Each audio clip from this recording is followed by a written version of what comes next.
जय महाराष्ट्र मित्रांनो, तुमच्या माझ्या भोवती इतकं नकारात्मक आणि भयभीत वातावरण करून ठेवलेलं आहे की साध्या साध्या गोष्टीसाठी, आपण नको असणाऱ्या गोष्टीसाठी सुद्धा, ज्या गोष्टींचं कोणतंही मूल्य नाही आहे अशा गोष्टींसाठी सुद्धा आपण चिंताग्रस्त आणि भीतीनं ग्रासले गेलेले आहोत.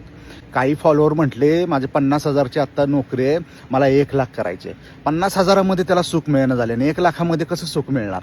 एक जण म्हणतोय माझी नोकरी गेली तर मी काय करायचं? अरे नोकरी गेल्यावर बघू ना काय करायचं आहे ते. हाही नोकरी करणं व्यवस्थित. एक जण म्हटला मला टक्कल पडले आणि टक्कल पडल्यामुळे नैराश्य आले, चिंता वाटायला लागली आणि आता मी ट्रीटमेंट करणार आहे, करू का नको?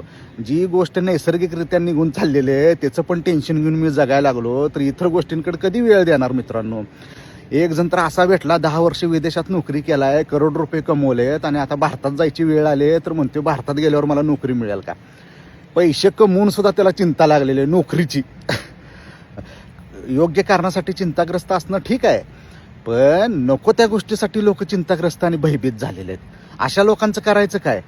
दररोज संध्याकाळी ह्यांना दहीभात खायला दिला पाहिजे. अहो जिवंत अतृप्त आत्मे, दुसरं काय नाहीये. स्वामी विवेकानंदांची पुस्तकं वाचा, शिवाजी महाराजांचे गड किल्ले बघायला जावा. 400 वर्षापूर्वी त्यांनी एवढं वातावरण नकारात्मक असून त्यातून स्वराज्य उभा केलं. आपल्याला सगळं आहे तरी जमणं झाले का? प्रत्येकाचे प्रॉब्लेम वेगवेगळे आहेत, पण प्रत्येकाचं मन मात्र सेम झालेलं आहे, चिंताग्रस्त आणि भयभीत.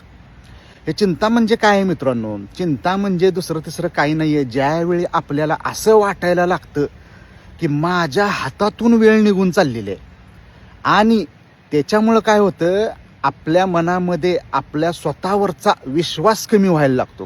ह्या दोन गोष्टी ज्यावेळी घडतात ना, त्यावेळी आपलं मन भीतीनं किंवा चिंतेनं ग्रासलं जातं. आणि ह्याच्यासाठी उपाय काय आहे मित्रांनो? कोणताही दुसरा तिसरा उपाय नाही आहे, फक्त एकमेव उपाय आहे. 24 तासातला किती वेळ आपण स्वतःवरती इन्व्हेस्ट करतोय, स्वतःवरती खर्च करतोय याचा विचार करा. 0.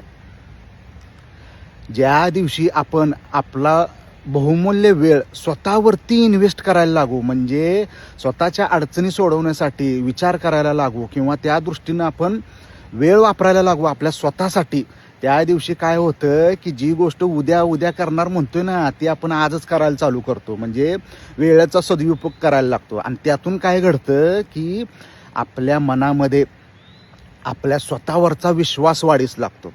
वेळ स्वतःवरती इन्व्हेस्ट करणं आणि त्यातून स्वतःवरचा विश्वास वाढवत नेणं, हे दोन गोष्टी ज्यावेळी घडतात त्यावेळी आपला मन भीतीनं आणि चिंतेनं जे ग्रासलेलं असतं ना त्याचं घर उद्ध्वस्त व्हायला लागतं. आता हे चिंतामुक्त कसं व्हायचं त्याचे काही प्रयोग सांगतो, तेवढे करा. नाही जमलं तर दहीभात खायचाच आहे. धन्यवाद.